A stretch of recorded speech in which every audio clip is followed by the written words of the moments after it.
5 دلائل ہم نے اس حوالے سے دیکھے قرآن کریم کہ اس کا آج تک یہ اعلان موجود ہے کہ اس جیسا کلام لا کر دکھاؤ، تو اس کلام کا پوری دنیا کے کلاموں کو عاجز کر دینا ہی اس بات کی دلیل ہے کہ آپ صلی اللہ علیہ وسلم آخری نبی ہیں۔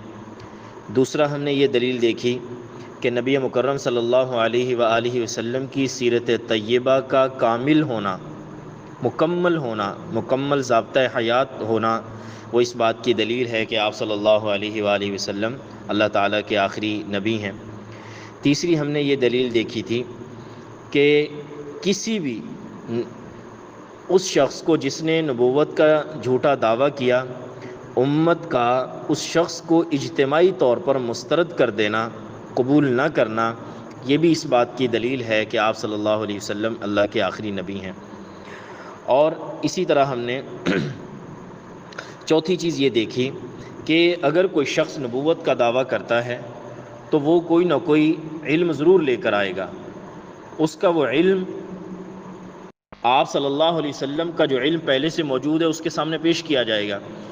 تو ظاہری سی بات ہے آپ صلی اللہ علیہ وآلہ وسلم کا علم اتنا کامل و مکمل ہوگا کہ بعد والے اس شخص کا علم ان کے سامنے کوئی حیثیت نہیں رکھے گا۔ حضور کا علم بھی اس بات پر دلیل ہوگا کہ آپ اللہ کے آخری نبی ہیں۔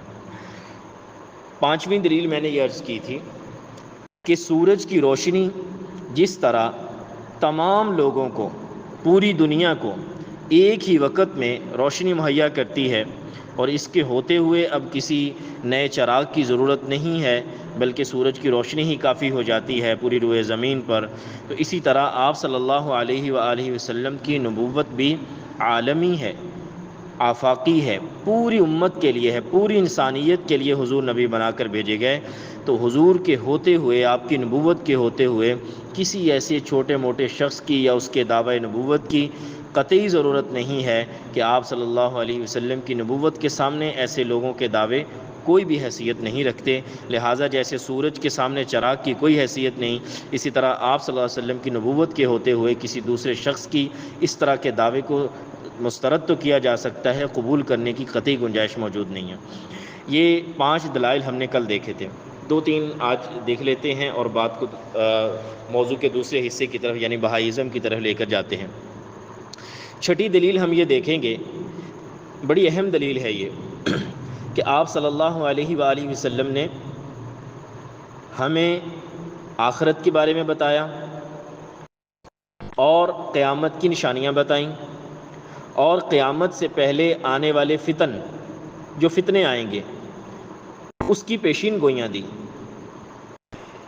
پچھلے انبیاء نے اپنی امتوں کو قیامت کی نشانیوں کا کوئی تعارف نہیں دیا اور کسی بھی قسم کے فتنے سے خبردار نہیں کیا کہ میرے بعد فلاں فتنہ آنے والا ہے۔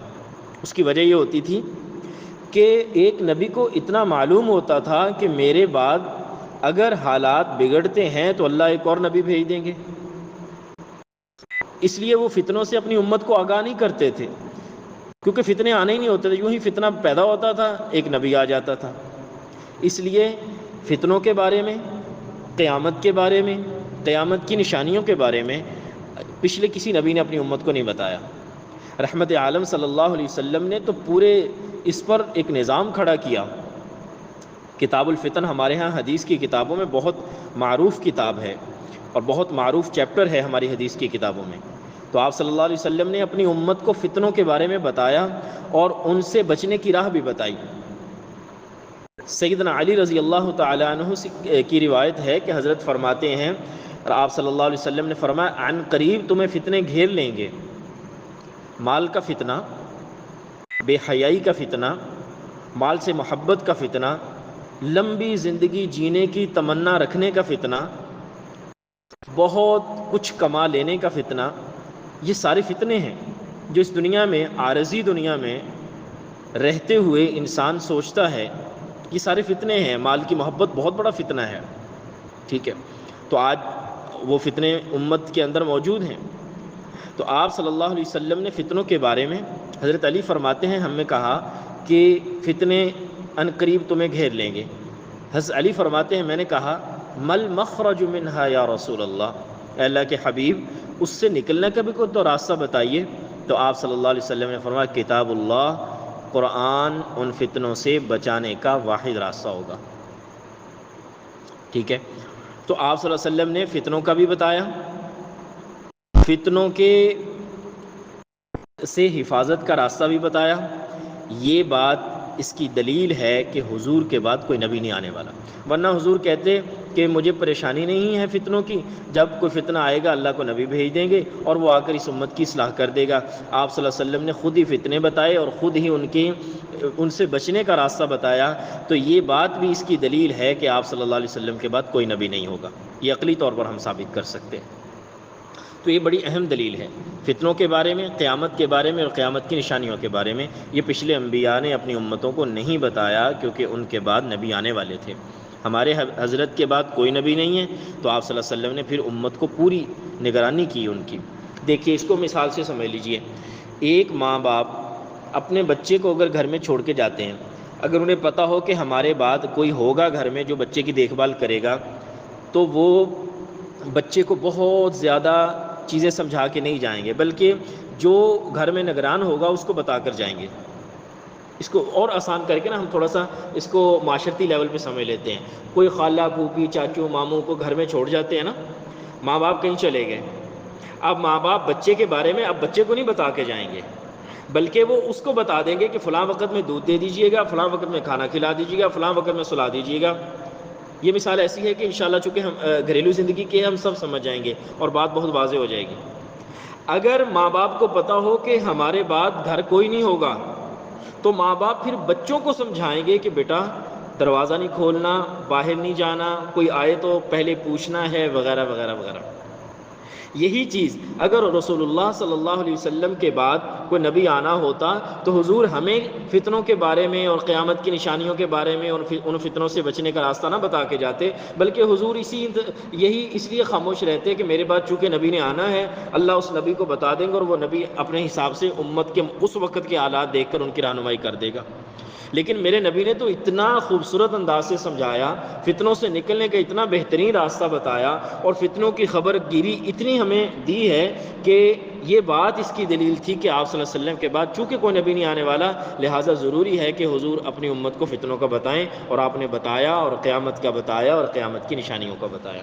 امید کرتا ہوں کہ یہ بات واضح ہو گئی ہوگی۔ یہ 6 نمبر دلیل ہے ہمارے پاس۔ آگے چلیے 7 نمبر دلیل کی طرف۔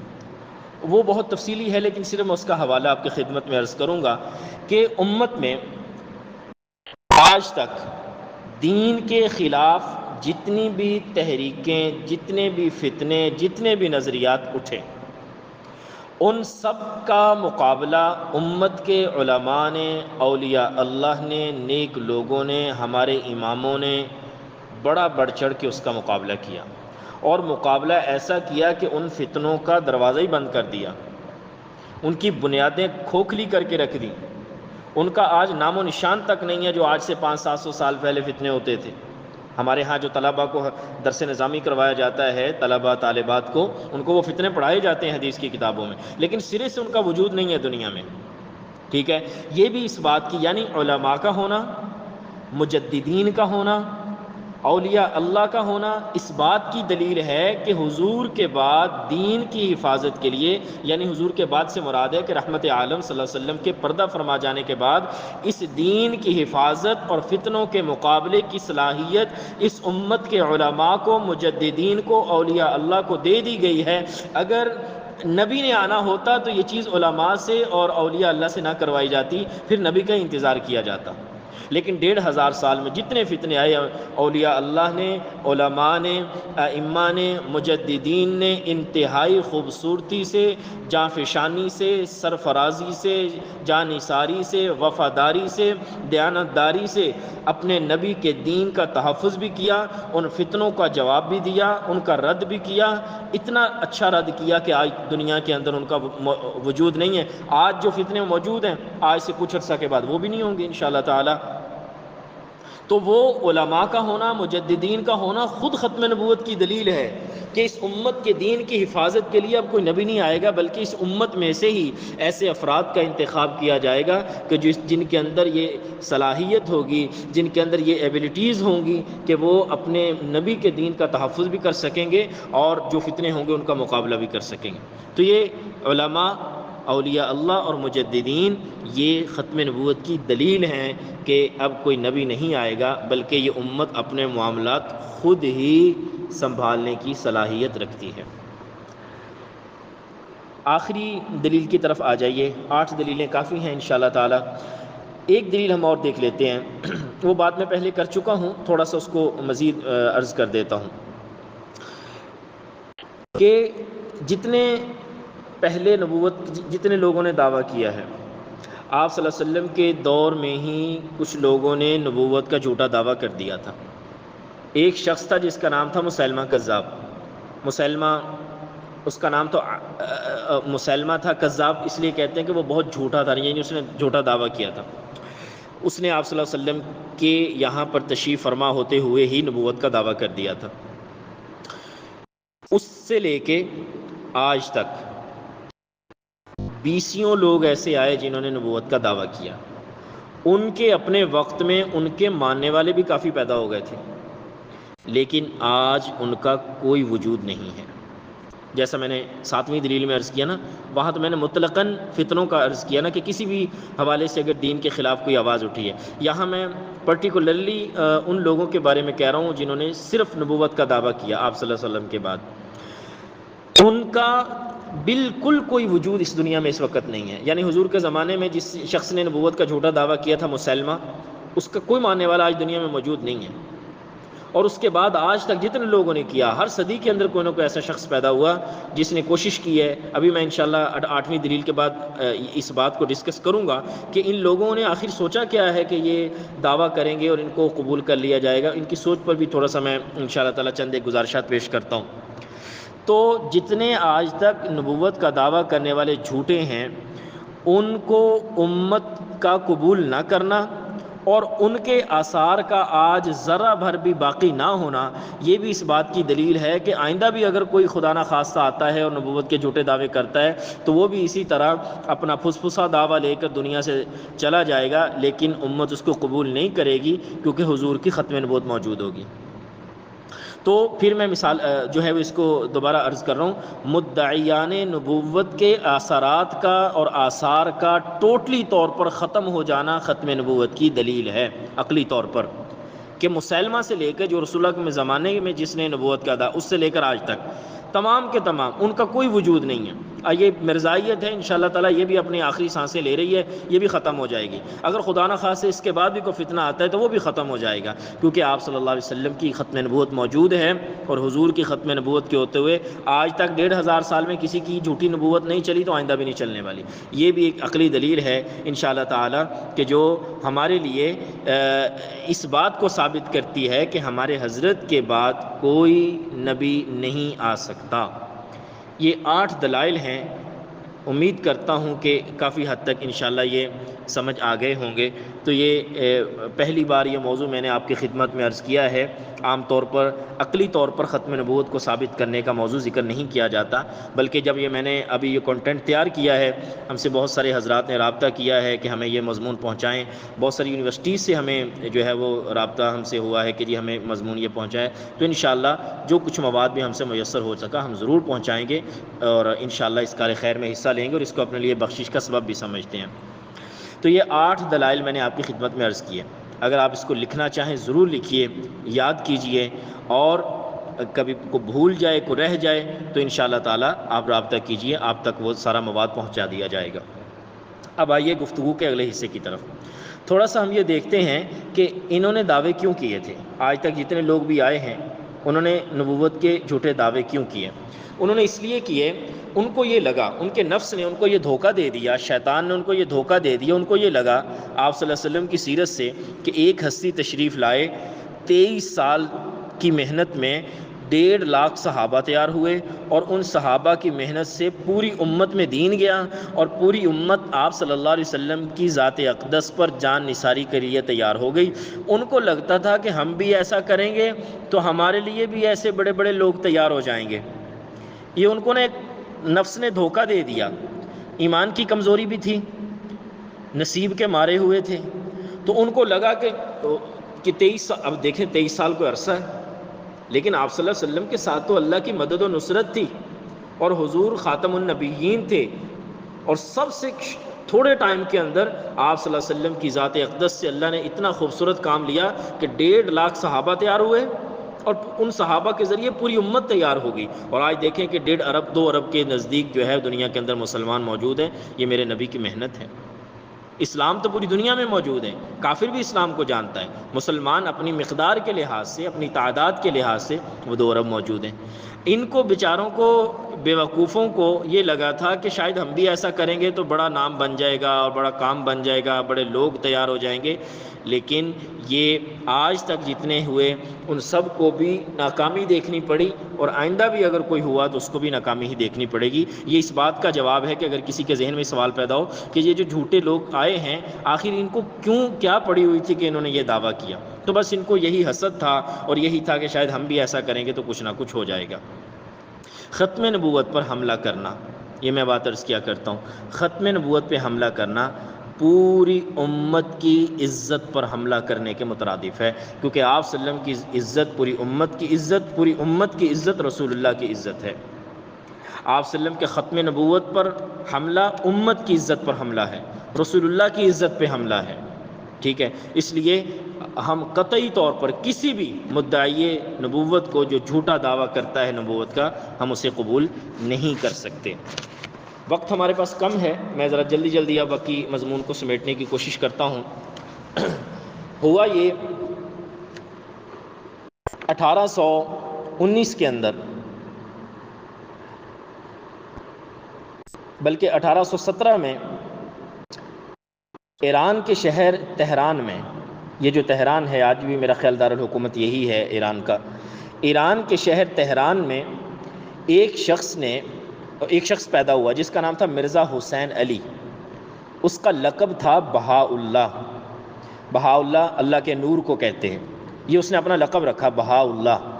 اسی کی وجہ سے اس کے ماننے والوں کو بہائی کہتے ہیں، بہائی، با پہ بھی زبر ہے، ہا پہ زبر ہے، آگے الف ہے اور آگے حمزہ اور چھوٹی یہ ہے، بہائی، اس کے ماننے والوں کو۔ جیسے ہمیں کہتے ہیں نا امت محمدیہ، کہ ہم رسول اللہ کے ماننے والے ہیں تو حضور کا نام محمد ہے تو ہم محمدی ہوئے۔ جو مرزا غلام قادیانی کو مانتے ہیں ہم انہیں مرزائی اور قادیانی کہتے ہیں۔ اسی طرح جو مرزا حسین علی ایران میں 1817 میں پیدا ہوا، اس نے نبوت کا دعویٰ کیا تھا، وہ پیدا 1817 میں ہوا، اس کا نام اس کا نام مرزا حسین علی اور لقب بہاء اللہ تھا، اس وجہ سے اس کے ماننے والوں کو بہائی کہا جاتا ہے۔ اس کے والد کا نام مرزا عباس تھا اور والدہ کا نام خانم جانی تھا۔ خانم جانی، یہ ایران میں اسی طرح کے نام رکھے جاتے ہیں۔ اس نے نبوت کا دعویٰ کیا تھا، بڑا میں مختصر سے بس اس کے پورے حالات ذکر نہیں کروں گا، بہت ہمارے پاس وقت مختصر ہے۔ تو اس نے نبوت کا دعویٰ کیا۔ اس سے پہلے ایک شخص تھا جس کا نام تھا مرزا علی محمد شیراز، یہ شیراز میں پیدا ہوا تھا، یہ شیراز بھی ایران کا شہر ہے۔ اس نے بھی نبوت کا دعویٰ کیا تھا، مرزا علی محمد نے۔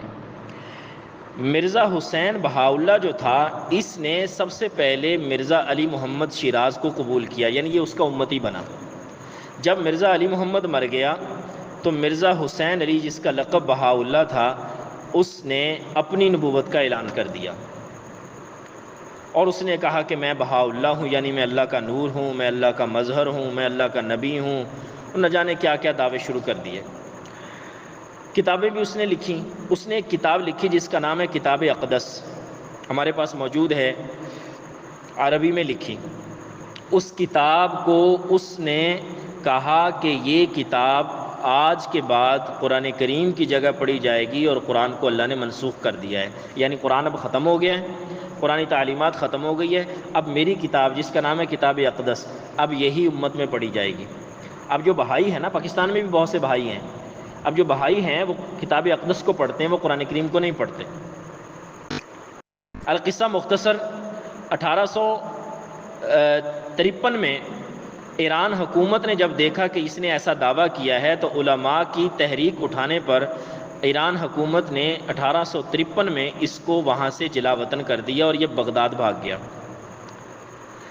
بغداد میں یہ 12 دن رہا اور وہاں سے بھی جب اس کو نکالا گیا تو یہ ترکی چلا گیا۔ ترکی میں اس وقت اوتھمن امپائر تھی، سلطنت عثمانیہ موجود تھی۔ اب سلطنت عثمانیہ بھی مسلمانوں کی تھی۔ وہاں ایک علاقہ تھا جس کا نام تھا ادرنا، یہ وہاں پہ چلا گیا۔ کچھ عرصہ وہاں رہنے کے بعد اس کی تعلیمات اور اس کے معاملات کو دیکھتے ہوئے سلطنت عثمانیہ نے اس کو قید کر لیا اور قید کر کے فلسطین کے شہر جس کا نام ہے عکا، عین کاف کتاب والا اور ہا عکا، جس طرح مکہ لکھا جاتا ہے ایسے ہی عکا لکھا جاتا ہے۔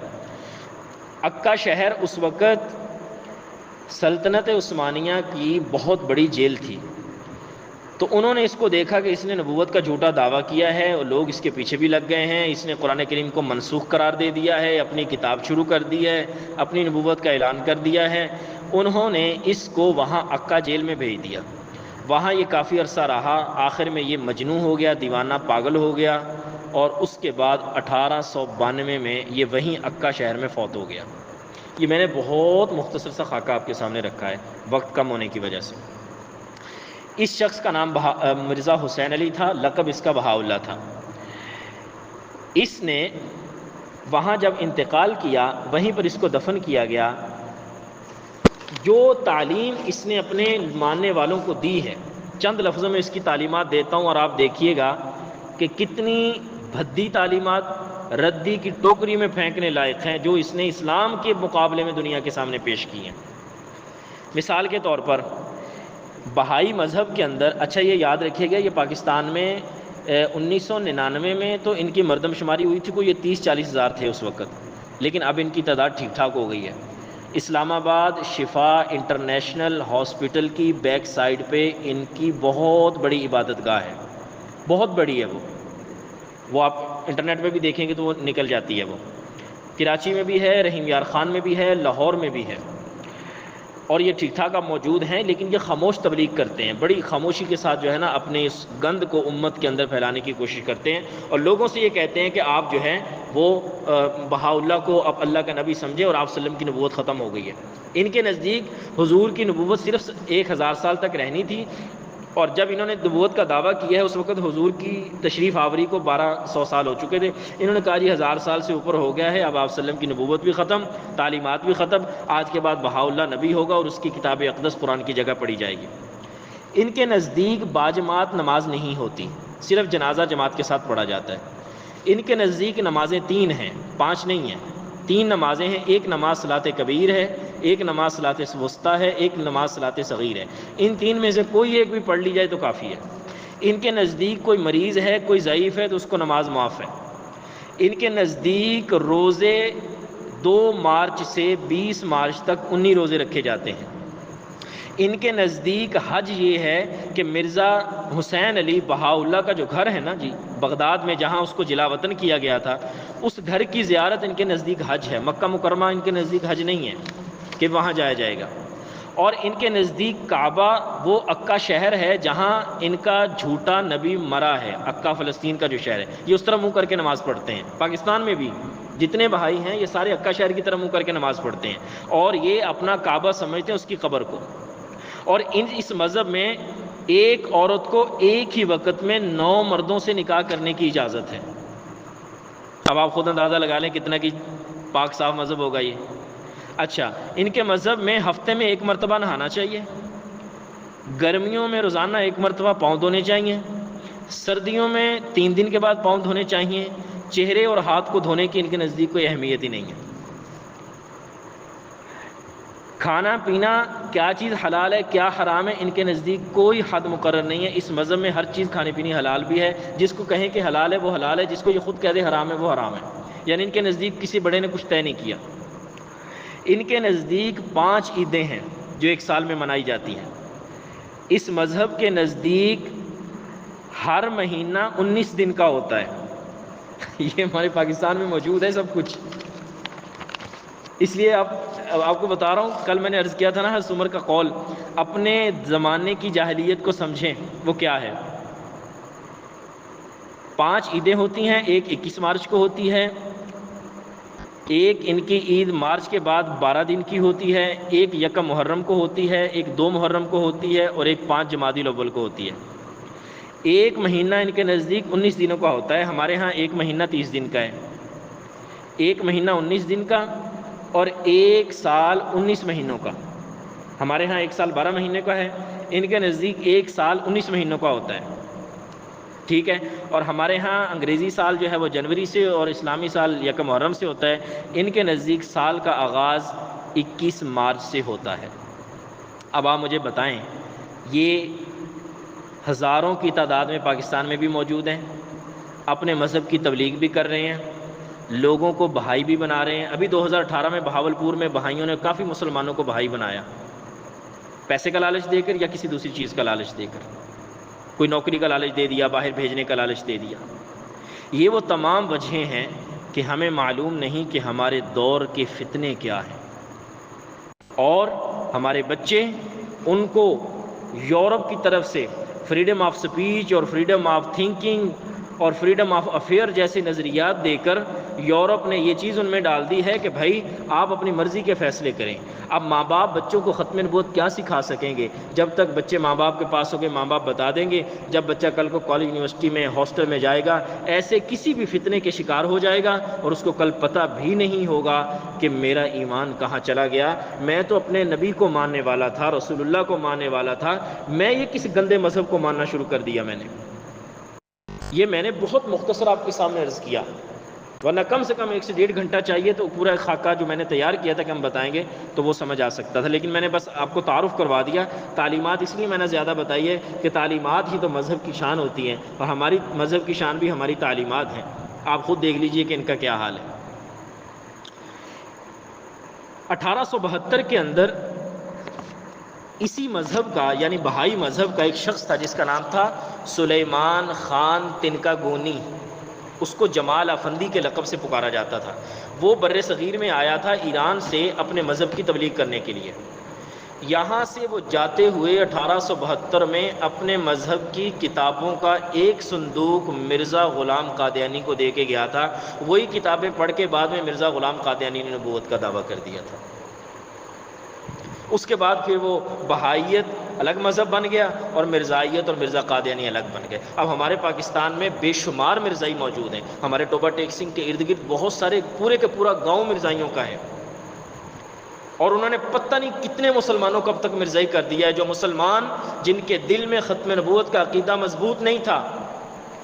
ہمارے گوجرا کے قریب ایک گاؤں ہے، وہاں کے نمبردار مرزائی ہیں، قادیانی ہیں۔ ہمارے اگلے ہفتے کا موضوع انشاءاللہ قادیانی ہے، ٹھیک ہے۔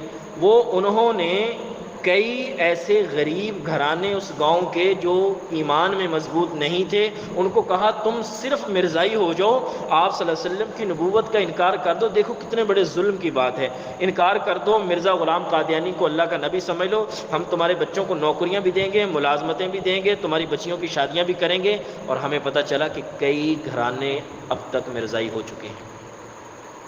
یہ اصل وہ وجہ ہے جس وجہ سے ہم یہ سب چیزیں بتا رہے ہیں۔ وہ میں نے آپ کو بتایا نا کہ آج سوال بھی مجھے بھیجا گیا کہ ہم اتنا اہم موضوع کیوں ڈسکس کر رہے ہیں۔ ہم سب میں تو یقین ہے، لیکن ہمیں یقین ضرور ہے ہمارے ارد گرد جو فتنے ہیں وہ اتنی ملاوٹ کے ساتھ ہمارے اندر موجود ہیں کہ ہمیں پتہ ہی نہیں ہے کہ وہ ہمارے ایمان کو کس وقت سلب کر لیں گے۔ ہمارے یہاں ٹوبہ میں ستارہ کالونی کا یہ واقعہ ہے، ایک آدمی نے مجھے بتایا، انہوں نے کہا جی کہ میرے جو بردر ان لا ہیں، میری گھر والی کے جو بھائی ہیں، وہ فیصل آباد میں کارڈیولوجسٹ ہیں، دل کے ڈاکٹر ہیں۔ کہتے انہوں نے اپنا ٹرانسفر کروانا تھا تو ان کو پتہ چلا کہ جس نے ٹرانسفر کرنا ہے وہ مرزائی ہے، قادیانی ہے عقیدے کے اعتبار سے۔ اسے کسی نے کہا کہ تم اپنے کاغذ پہ یہ لکھ کے بھیج دو کہ میں بھی قادیانی ہوں، میں بھی آپ صلی اللہ علیہ وسلم کے بعد کسی اور کو نبی مانتا ہوں، میں بھی مرزا غلام قادیانی کو نبی مانتا ہوں۔ تو کہتے جہاں تم ٹرانسفر کہو گے نا وہ وہاں پہ تمہارا کر دیں گے۔ اس ڈاکٹر صاحب نے جو اپنے آپ کو بظاہر مسلمان کہلاتے تھے لیکن ختم نبوت پر ایمان مضبوط نہیں تھا، دلیلیں موجود نہیں تھی، ہم نے تو عقلی دلیلیں نقلی دلیلیں سب آپ کی خدمت میں عرض کر رہے ہیں نا جی، ان کے پاس دلیلیں موجود نہیں تھیں۔ انہوں نے کاغذ پہ یہ لکھ کے افسر کو بھیج دیا کہ میں بھی قادیانی ہوں، میرا خیال رکھا جائے، میں ٹرانسفر کروانا چاہتا ہوں۔ تو فوراً سے پہلے اس بندے کا ٹرانسفر کر دیا گیا۔ میرا یہاں پہ ایک جگہ لیکچر ہوا اور اس آدمی نے میرا بیان سنا۔ بیان سن کے انہوں نے مجھے خود بتایا، یہیں ستارہ کالونی میں ہمارے، انہوں نے بتایا کہ میں جب اپنی گھر والی کو لے کے اس کے بھائی کے گھر گیا ملوانے کے لیے، جیسے جاتے ہیں خواتین اپنے میکے جاتی ہیں، تو کہتے میں جب میری گھر والی اپنے بھائی کے گھر گئی اور میں بھی گیا تو انہوں نے جب پانی پلایا تو میں نے پانی نہیں پیا، کھانا رکھا میں نے کھانا نہیں کھایا۔ کہتے گھر میں بڑی پریشانی بن گئی، آپ ہمارے معاشرے میں بہنوئی کی، داماد کی ایک عزت تو ہوتی ہے نا جی، تو گھر میں پریشانی ہوگی کہ بھائی صاحب کو کیا ہوا کہ یہ اتنے ناراض ہیں۔ انہوں نے کہا کہ میں نے تو ختم نبوت کا لیکچر سنا ہے تو مجھے پتہ چلا کہ یہ موضوع کتنا اہم ہے، تو اس بندے نے اپنے کاغذ پہ کیوں لکھا کہ میں قادیانی ہوں اور پھر اپنا ٹرانسفر کروایا۔ حیرت کی بات ہے، کہتے وہ ڈاکٹر صاحب آئے بیٹھے میرے پاس، میرے بردر ان لا جو تھے، گھر والی کے جو بھائی تھے وہ بیٹھے، انہوں نے مجھے بڑا منانے کی کوشش کی اور ساتھ میں یہ کہا نہیں نہیں میں دل سے تھوڑی ہوا ہوں، میں نے تو بس ہاتھوں سے لکھ کے دیا ہے ان کو۔ وہ کہتے میں نے ان سے کہا اگر کل قیامت کے دن آپ کے ہاتھ کا لکھا ہوا وہ کاغذ رسول اللہ کی بارگاہ میں پیش کر دیا گیا، اللہ کی بارگاہ میں پیش کر دیا گیا، آپ کیا جواب دیں گے ان کو؟ آپ کے ہاتھ کہیں گے ہم نے تو لکھا تھا۔ تو یہ اس قدر یہ فتنے بہائیت کے، مرزائیت کے، قادیانیت کے، ان کی پروڈکٹس، یہ یونیورسل سٹیبلائزر ہے، بیٹا پائپ ہے، شیزان کی تمام پروڈکٹ مرزائیوں کی ہیں۔ شیزان بوتل ہے، شیزان کیچپ ہے، شیزان اچار ہے، وہ تو انشاءاللہ اگلے ہفتے ہم اس کو ڈسکس کریں گے۔ تو یہ اس طرح فتنے جو ہے اس امت میں آتے ہیں، تو اس لیے ہمیں اپنے گھر کو مضبوط کرنا ہے، اپنے ایمان کو مضبوط کرنا ہے، اپنے نبی سے وابستگی اتنی مضبوط رکھنی ہے کہ کوئی یہ ایرے غیرے ہمیں آ کر ہمارے ایمان کو خراب نہ کر سکے، اپنی نسلوں کے ایمان کی حفاظت کرنی ہے، ان کو مسئلہ ختم نبوت سمجھانا ہے کہ بیٹا یا بیٹی ختم نبوت مسئلہ کیا ہے، بیٹا کل کو پھسل نہ جانا، بیٹا کسی غیر کے ہاتھ نہ پہنچ جانا اور موت آئے اور اس وقت پتہ چلے کہ میں تو اپنے گھر سے بہت دور نکل آیا ہوں۔ وہ ایک شعر ہے نا مشہور کہ مدتوں بعد جو صیاد نے چھوڑا بھی تو کیا، تاب پرواز نہیں راہ چمن یاد نہیں۔ وہ کہتے ہیں ایک عقاب تھا، شکاری اس کو پکڑ کے لایا اور عقاب نے ابھی تھوڑا سا اڑنا سیکھا تھا، ابھی وہ بچہ تھا، اڑنا سیکھا تھا، اور شکاری نے عقاب کو پکڑ کے لا کے گھر میں پنجرے میں بند کر دیا اور وہ پنجرے کے اندر برسوں رہا اس کے پاس، اس کا پالتو بن کے۔ جب وہ بوڑھا ہو گیا تو شکاری نے سوچا اب یہ بوڑھا ہو گیا میں اس کو یہاں سے نکال دیتا ہوں، تو وہ شکاری اس پرندے کو لے کر، عقاب کو لے کر جنگل میں چھوڑنے کے لیے گیا، تو عقاب کو جب پنجرے سے باہر نکالا تو وہ اڑ ہی نہیں پا رہا تھا، کیونکہ زندگی میں اس نے پرواز سیکھی ہی نہیں تھی، وہ بھول گیا اور وہ ادھر ادھر بھٹک رہا تھا کیونکہ اس کو اپنا گھر بھی یاد نہیں تھا۔ مدتوں بعد جو صیاد نے چھوڑا بھی تو کیا، تاب پرواز نہیں راہ چمن یاد نہیں، اڑنے کی طاقت بھی ختم ہو چکی تھی، گھر کا پتہ بھی بھول چکا تھا۔ تو ہم بھی غیروں کے ہاتھوں میں اپنے آپ کو غیر کی تہذیب میں اتنا نہ لے جائیں کہ کل کو اپنے نبی کی طرف آنا پڑے تو تاب پرواز بھی نہ ہو اور راہ چمن یاد بھی نہ ہو، ہمیں پتہ ہی نہ ہو ہمارا گھر کیا تھا، ہم اتنا غیروں کے ہاتھوں میں چلے جائیں، اور یہ غیر محسوس طریقے سے حملے کرتے ہیں۔ ٹھیک ہے، تو اس لیے یہ چند ایک گزارشات تھی جو آپ کی خدمت میں عرض کی۔ اللہ پاک ہمیں عمل کی توفیق نصیب فرمائے، آپ کی شرکت کو قبول فرمائے، اور اس پیغام کو سنیے، پڑھیے، آگے پھیلائیے، انشاءاللہ یہ ہماری بخشش کا سبب بنے گا۔ اللہ پاک جزائے خیر عطا فرمائے۔ وآخر دعوانا ان الحمد للہ رب العالمین۔ السلام علیکم ورحمۃ اللہ وبرکاتہ۔